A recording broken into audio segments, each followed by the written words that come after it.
այդ մոլորակի բնակիչները հենց մենք ենք, մանուկներս։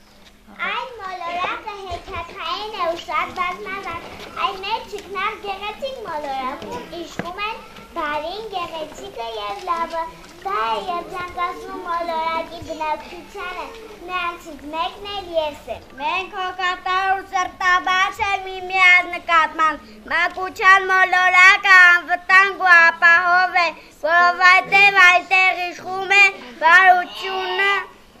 խաղաղությունն ու կերասիությունը։ Շնորհավորում եմ բոլոր երեխաներին պաշտպանության օրվա առթև, թող նրանց երկինքը լինի անամպ, լինեն երջանիկ և ամենակարևորը առողջ, թող իրականանան բոլոր ծնողների երազանքները կապված իրենց երեխաների հետ։